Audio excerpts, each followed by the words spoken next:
le digital, le numérique, l'intelligence artificielle, la cybersécurité, ce sont des sujets de préoccupation des industriels aujourd'hui et de plus en plus.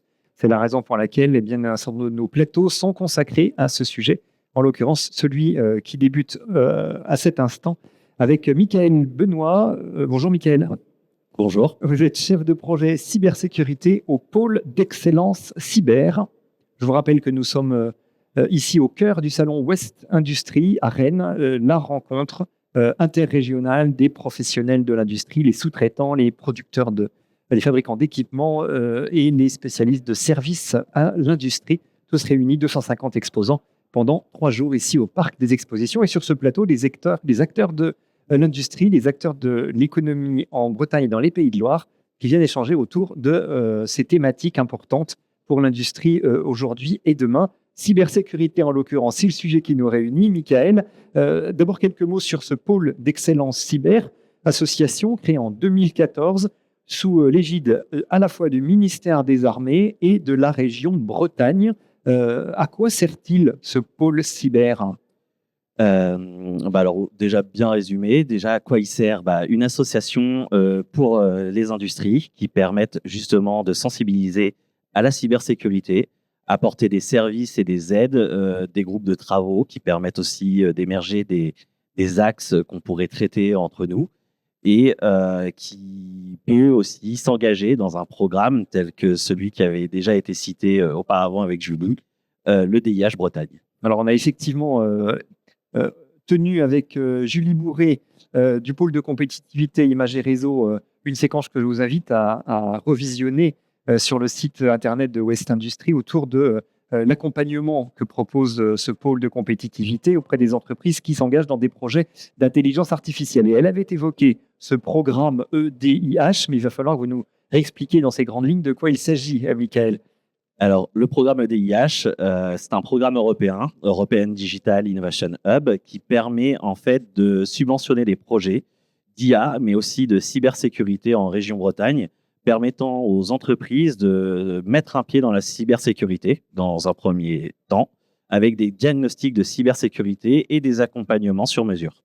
Alors, la cybersécurité, nous sommes tous concernés, mais on ne se rend pas toujours compte à quel point, comme aurait dit un certain humoriste il y a longtemps. On peut faire un petit état des lieux pour commencer aujourd'hui. Dans quelle mesure et avec quels éléments chiffrés on peut essayer de quantifier les enjeux de cybersécurité, les risques cyber pour les entreprises? En Bretagne, on peut déjà avoir une première estimation sur ces dernières années. C'est les centres hospitaliers, Rennes et Brest, qui se sont fait déjà cyberattaquer. Ça peut représenter des centaines de milliers d'euros d'arrêt des services de soins, mais aussi des services qui peuvent être, comme là, il n'y a pas très longtemps, un groupement pharmaceutique qui s'est fait hacker, et donc du coup aussi services médicamenteux. Donc les chaînes sont complètement coupées et on ne peut pas réapprovisionner. Donc là, c'est une perte de chiffre d'affaires. Complètement. Là, ça peut être une perte de chiffre d'affaires totale, comme pour les soins, eux, une perte de soins. Donc là, on est sur de l'humain, mais aussi sur du chiffre. Et pour l'industriel, c'est exactement la même chose. Quelqu'un qui aurait une industrie agro, ça pourrait aussi être une catastrophe dans la livraison de ses produits et du coup, une perte alimentaire au niveau du chiffre pour le suivi, justement, de la supply chain de la nourriture. Alors ça, c'est les conséquences financières et humaines d'une attaque, et on ne parle pas des attaques exigeant des rançons. Alors si, ça c'est généralement, il y a de la rançon, mais le mot d'ordre numéro 1 en France, c'est on ne paye pas. D'accord. Personne ne paye de rançon. Ceux qui payent la rançon, généralement, il y a 2 cas de figure. Ils n'en parleront jamais. Ou alors, s'ils payent, c'est même pas sûr qu'ils retiennent et qu'ils récupèrent leurs données. Aujourd'hui, les attaques cyber, elles sont nombreuses, très nombreuses. On arrive à le quantifier, à l'évaluer? Alors, on ne peut pas le quantifier parce que ça part dans tous les sens. Ça peut être ce qu'on appelle de l'attaque DDoS, qui est arrivée énormément sur le territoire. C'est une attaque qui multiplie le nombre de bandes passantes ou d'attaques. On imite des ordinateurs qui essayent de se connecter non-stop à des réseaux. Et donc, ils saturent les serveurs, exactement. C'est ce qui est arrivé pendant les JO. Donc, c'est quelque chose qu'on redoutait en France et qui, bien sûr, est arrivé. Mais on avait mis tout ce qu'il faut en place pour pouvoir les parer. Et après, on a tout type d'attaques. Le plus courant, c'est le phishing. Donc, c'est l'attaque numéro 1 où on clique sur un lien et malheureusement, on se fait avoir. Et ça peut aller domestiquement de la carte bleue maison à malheureusement les comptes bancaires d'une entreprise et usurpation d'identité. Ça arrive souvent que des entreprises industrielles ici en Bretagne soient attaquées. Vous avez beaucoup de remontées. On a pas mal de remontées. Là, les deux dernières, alors c'était pas de l'industriel, mais collectivité locale et un industriel plutôt dans le numérique qui, lui, s'est fait aussi attaquer. Et ça remonte à peine il y a 1 mois et demi. C'est son métier, le numérique. Exactement. Donc, personne n'est à l'abri. C'est le sens de ma remarque. Petites entreprises, grosses entreprises, ça, c'est un message très important à faire passer. C'est pas parce qu'on est petit qu'on est à l'abri. Tout à fait. C'est toute taille. Ça peut aller d'un gros CH comme celui de Brest à des toutes petites entreprises où on est une dizaine et on traite juste un petit logiciel, comptabilité ou ce genre de choses et on peut se retrouver hacké et ne plus pouvoir exercer son métier. Alors, on va voir avec vous, ou en tout cas, on va aborder le sujet sans pouvoir aller jusqu'au fond, bien entendu, de la manière de se protéger. Mais d'abord, on va finir sur ce chapitre-là. Quand on est victime d'une attaque, qu'est-ce qu'on doit faire et qu'est-ce qu'on ne doit pas faire? Alors, qu'est-ce qu'on doit faire et ne pas faire? Alors, qu'est-ce qu'on ne doit pas faire? Éteindre l'ordinateur. Ne pas éteindre son ordinateur, déjà, ça, c'est une chose qu'il ne faut pas faire. Parce que, en fait, si vous éteignez votre ordinateur, nous, on n'a plus la possibilité de repérer à l'intérieur de l'ordinateur ce qui s'est passé. Car en fait, dans votre mémoire, vous avez ce qu'on appelle les logs. Et les logs, si vous éteignez l'ordinateur, ils disparaissent et on ne peut plus tracer ce qui s'est passé au moment où ça s'est passé. Donc ça, c'est une première chose. Deuxième chose, déconnecter le Wi-Fi, Internet, donc débrancher le câble, couper le Wi-Fi, mettre l'ordinateur en mode avion, faire tout ce qu'on peut. Déjà, ça, c'est une bonne recommandation. On se coupe du réseau. On se coupe du réseau pour sécuriser le reste du réseau, donc les collègues qui seraient autour de nous. Et puis, la troisième bonne chose à faire, c'est très vite appeler le service informatique ou les prestataires si on n'a pas de service. Et de faire ces 3 actions, déjà, on sauve gros. Alors, ça, c'est la réaction à avoir, en tout cas. Et effectivement, on peut difficilement faire plus, à moins d'être un vrai spécialiste du sujet. Et comment on se protège? Est-ce qu'on peut se protéger? Alors oui, on peut se protéger. Malheureusement, la première faille, elle est humaine. Donc déjà, se protéger, c'est aussi avoir les bons gestes. C'est faire attention quand on reçoit des emails, avoir des mots de passe qui permettent de se sécuriser déjà soi-même avec des mots de passe complexes. Donc aujourd'hui, on utilise plutôt même plus le mot de passe, mais passe-phrase. Donc votre phrase préférée, elle contient forcément plus de 12 caractères et ça, c'est quelque chose de bon. Oui, il faut 250 ans pour décrypter un mot de passe de 20 caractères. C'est exact. C'est exact, c'est tout à fait exact.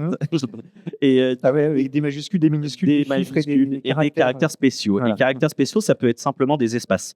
Donc, si vous écrivez une phrase, déjà, vous avez les espaces et puis il y a forcément de la ponctuation qui viennent s'ajouter. Et puis, dans une idéologie de pattern, par exemple, vous remplacez les E par des 3. Voilà, et donc là, vous avez un mot de passe qui commence à devenir costaud et qu'on ne peut plus commencer à repérer. Ça, c'est un mot de passe ou une phrase mot de passe bien construite, c'est efficace. C'est efficace déjà dans un premier temps. Dans un deuxième temps, il y a la bienveillance des uns et des autres, c'est-à-dire ne pas laisser son ordinateur sans surveillance, séparer les usages pro-perso, parce que forcément, si vous êtes attaqué dans votre travail et que vous avez acheté sur des sites e-commerce ou autres, votre carte bleue elle va y passer aussi. Donc, il ne faut pas se leurrer. Et puis, avoir cette intelligence de toujours se demander si, quand l'ordinateur nous demande de faire des mises à jour, si c'est juste embêtant ou s'il faut vraiment le faire maintenant. Et là, je vous dirais plutôt qu'il faut le faire maintenant. Il vaut mieux perdre 10 minutes que perdre des jours et des jours de travail. Vous avez évoqué l'aspect comportement humain. Entre le comportement humain et la solution technologique, mon cœur balance. Laquelle faut-il privilégier ou faut-il envisager de toute façon de travailler sur les 2 champs? Il faut les 2 champs. Les 2 champs, premier, c'est la sensibilisation. Donc ça, c'est le risque humain. Et l'autre, forcément, c'est de mettre en place des technologies qui permettent de se protéger. Avoir un firewall, me surveiller via des nouvelles technologies de type antivirus EDR, XDR, qui sont des derniers antivirus sur le marché. Et puis, avoir un comportement au niveau de sa stratégie de sécurité qui n'est pas la même que la stratégie du numérique. Déployer un C'est-à-dire logiciel, c'est-à-dire que déployer un logiciel pour travailler, c'est une chose, mais savoir qui est derrière le logiciel, comment le logiciel opère et où vont nos données dans ce logiciel, ça aussi, c'est tout important. Et ça, on fait comment? Alors, pour le savoir, on Eh ben, recrute un informaticien. on est un informaticien, on déploie. Déjà, on cherche à savoir si le logiciel, au mieux, est français. S'il est français et s'il est dans la zone Union européenne. Ensuite, de voir s'il respecte toutes les règles, que ce soit les règles de la RGPD, par exemple, donc la réglementation des données, pour éviter d'avoir des problèmes ou autres avec les autorités. Et aussi de savoir si lui-même est inscrit dans une démarche de sécurisation. Et tout ça, normalement, un bon logiciel vous donnera toutes ces informations s'ils ont des certifications et autres. Où faut-il placer le curseur de la sécurité vis-à-vis de ses collaborateurs? Le placer très haut, quitte à être anxiogène. Vous n'avez pas le droit d'utiliser de clé USB. Vous n'avez pas le droit d'utiliser d'imprimante qui ne soit pas strictement certifiée par la DSI. Vous ne sortez pas vos ordinateurs. Voilà. Le télétravail, on va éviter parce qu'on passe par les réseaux. Enfin, vous voyez ce que je veux dire? C'est-à-dire les messages à caractère un peu anxiogène qui, en même temps, sont presque contradictoires avec la nécessité de travailler, tout simplement. Alors, anxiogène, pas trop, Hein. mais c'est surtout le curseur, faut le mettre au milieu.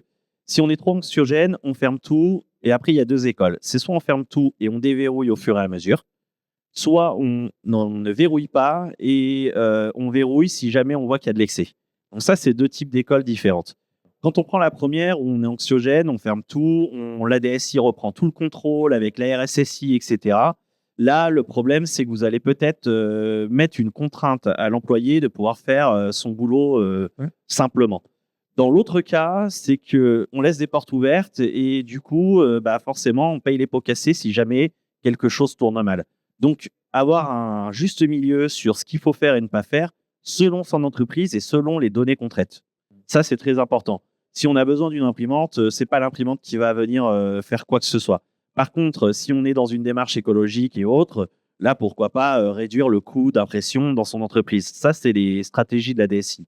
Et en stratégie de sécurité, c'est plutôt de mettre à disposition tous les outils qu'il faut pour que les gens puissent travailler sereinement. Avec les mesures de sécurité appropriées. Tout à fait. Et adaptées, on va le dire. Est-ce qu'on doit prévoir une copie de ces données en local, serveur local, dans le bâtiment d'à côté ou pas trop loin?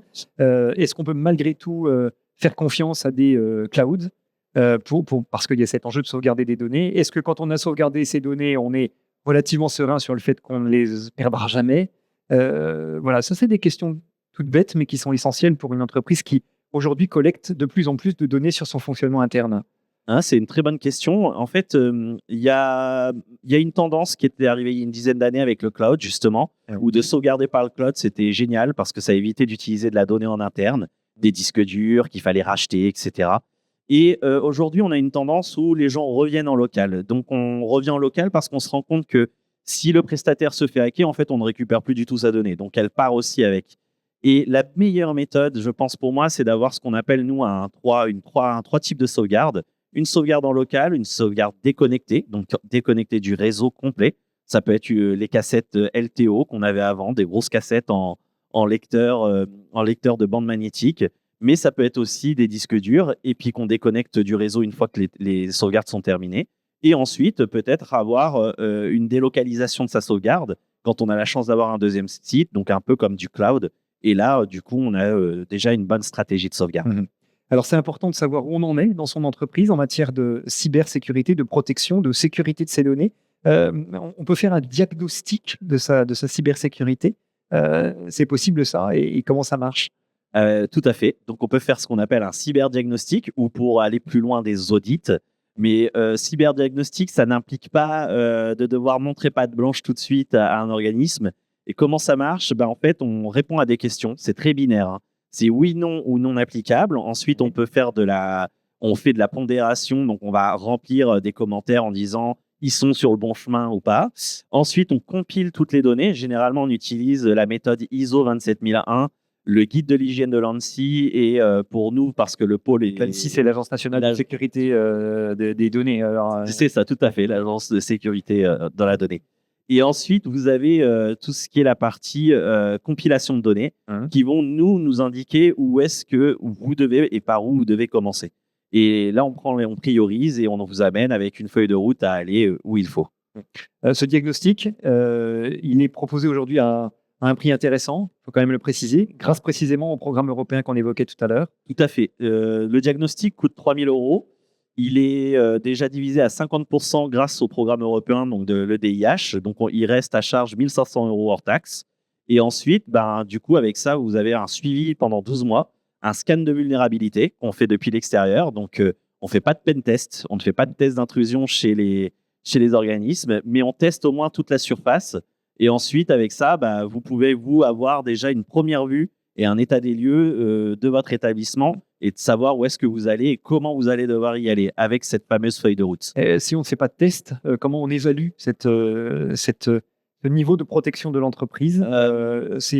Concrètement, c'est des gens qui viennent, qui utilisent les ordinateurs pour regarder un peu si les pare-feux sont opérationnels, si les mots de passe ne sont pas complètement simplissimes.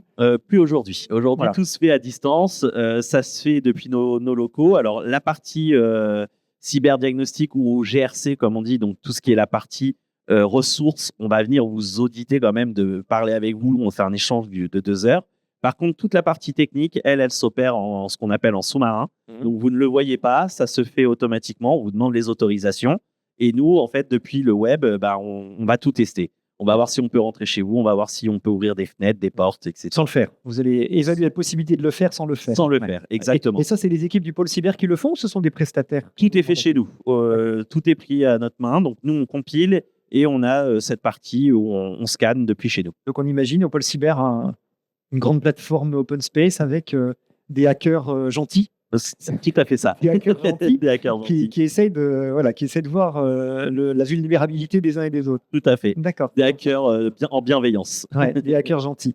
Bon, et ensuite, une fois que le diagnostic est fait, l'idée, c'est d'inviter les entreprises à agir. Qu'est-ce qui va se passer après? Une fois qu'on a restitué la feuille de route, qu'on leur a expliqué par où commencer, ce qu'on peut faire, c'est que dans cette deuxième partie, on peut leur proposer des accompagnements. Et ces accompagnements, grâce à l'EDIH Bretagne, on leur propose une AMOA avec une enveloppe de subvention. AMOA, c'est un gros mot. C'est une aide de maîtrise à l'ouvrage. Donc, du coup, on va cadrer le projet pour eux. D'accord. Ça évite la paperasse, ça évite aussi de chercher par soi-même. Et donc, nous, après, on leur propose des entreprises qui peuvent sécuriser pour prioriser les chantiers. Alors, ils vont proposer quel type de prestation, par exemple, ou quel mode d'action? Par exemple, une société qui aurait besoin de surveillance plus sur ses postes de travail, on pourrait pas avoir un micro-SOC qui lui permettrait, lui, de protéger et de manager tout son système de sécurité de type antivirus, si vous voulez que je parle un petit peu moins, un peu moins compliqué, et qui, du coup, a une surveillance plus des ordinateurs, du réseau, et qui a des alertes automatisées. Donc, vous apprenez pas demain que quelqu'un est déjà introduit chez vous. C'est jamais fiable à 100%. L'idée, c'est quoi? C'est plutôt d'investir dans sa cybersécurité, un peu comme on investirait dans une assurance, en priant pour qu'on n'en ait jamais besoin. C'est un peu ça l'idée. C'est un peu ça. De toute façon, le risque zéro, ça n'existe pas. Donc, forcément, il y a toujours un risque, mais il faut éviter le pire. C'est ça qu'il faut se dire. On est aujourd'hui davantage exposé quand même. C'est une réalité incontestable au niveau international aujourd'hui. Même quand on est une petite entreprise bretonne au fin fond du Finistère, on est exposé aujourd'hui clairement à ce risque. Complètement. On sous-évalue le risque même. Je pense qu'en France, on n'a pas vu venir toutes ces choses qui sont arrivées depuis l'après-Covid, je dirais, et qui se multiplient les unes après les autres. Je conseille d'aller voir le cabinet Wavestone qui a fait un rapport là-dessus et qui, lui, montre en fait le nombre d'entreprises qu'on fermait à cause d'une cyberattaque. Et j'ai pas les chiffres en tête, mais c'est extraordinaire. Alors, le fait que Pôle Cyber ait été créé par la région et par le ministère des Armées prouve, j'allais dire, l'importance, peut-être même la gravité du sujet. Les militaires sont impliqués à vos côtés dans ces démarches auprès des entreprises? Alors non, pas du tout. Là, on est vraiment 2 civils qui s'occupent du programme et qui opèrent. Notre lien avec eux, c'est surtout nos liens privilégiés avec le ComCyber, la DGA ou ces entités avec lesquelles on peut discuter et se rendre compte en fait des besoins sur le terrain et qui permettent, nous, en tant qu'association, de se dire qu'il faut qu'on y aille et qu'il faut qu'on aille vous aider. Uh-huh. Est-ce que, alors, vous évoquez le programme d'aide financière au cyberdiagnostic. Il faut peut-être dire à ce moment-là de notre échange, puisqu'on approche de la fin maintenant, malheureusement, qu'il faut se dépêcher. Tout à fait. Il faut se dépêcher parce que c'est un sujet important, mais pas que. Pas que. En fait, il faut se dépêcher parce que le programme en fait se termine en avril 2026 et on a un nombre d'enveloppes limité. C'est-à-dire qu'aujourd'hui, il nous reste 10 enveloppes pour les accompagnements d'AMOA et les subventions, donc de pouvoir obtenir une petite subvention. Et ensuite, les diagnostics, il nous reste un peu moins de 90 diagnostics à financer et à pouvoir aider à financer. J'allais dire, pour un industriel, parce qu'on est sur un salon des entreprises industrielles, la cybersécurité, c'est pas seulement les données qu'on a dans les bureaux, dans le service commercial, ça peut aussi toucher les chaînes de production proprement dites, qui sont aujourd'hui, pour certaines d'entre elles, effectivement connectées. Complètement, ça peut être de l'espionnage industriel, tout bêtement, et du coup, ça peut les impacter dans le sens où s'ils ont des marchés avec l'armement, par exemple, donc qui leur ont fourni des plans ou autres, ben, ça peut être un détournement d'informations. Et même si c'est juste de la prise de données, ben, là, on risque gros parce que on perd aussi en crédibilité, en confiance et on perd ses marchés. Quand on travaille pour des secteurs sensibles comme la défense, comme l'armement, on est de toute façon obligé d'avoir engagé justement ce genre de diagnostic et même d'être allé plus loin. C'est une obligation, là, pour le coup, juridique et économique. Alors, l'obligation aujourd'hui, elle est en train d'arriver. Il y a Nice 2 qui est en train d'arriver sur le terrain. On va dire là, c'est en train d'être voté. Et cette Nice 2 va devoir impliquer tous les services essentiels qui vont devoir opérer de la sécurité dans leur établissement. On va rappeler les messages clés de notre échange, si vous le voulez bien. Michael Benoît, chef de projet cybersécurité au pôle d'excellence cyber.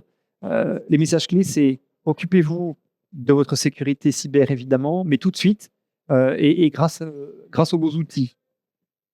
Tout à fait. C'est ça, c'est tout à fait ça. C'est de prendre en main tout de suite cet outil qui est à la région Bretagne, qui est drivé par le consortium dont on a vu juste avant avec le pôle image et réseau. Et il faut prendre en main tout de suite cet outil parce que après, quand on n'avait plus les enveloppes, on les a plus. Donc, pour rendre les sous à l'Europe. Avec un volet formation qui existe derrière ou pas? Tout à fait. Moi, je pensais à la sensibilisation, la culturation, la sensibilisation des collaborateurs. On peut imaginer de déployer dans son entreprise des programmes de formation sur ce sujet. Complètement. Alors nous, déjà, dans un premier temps, on propose des hack and learn. Donc, on va dans les entreprises proposer des ateliers. Mais aussi, on a un de nos partenaires qui est le CNAM, qui lui propose des sensibilisations et des formations à moins 50% pour justement aller dans la démarche de la sécurisation. Alors, il existe des offres, il existe des solutions sur un sujet qui est absolument fondamental et qu'aucun d'entre nous n'a le droit de négliger.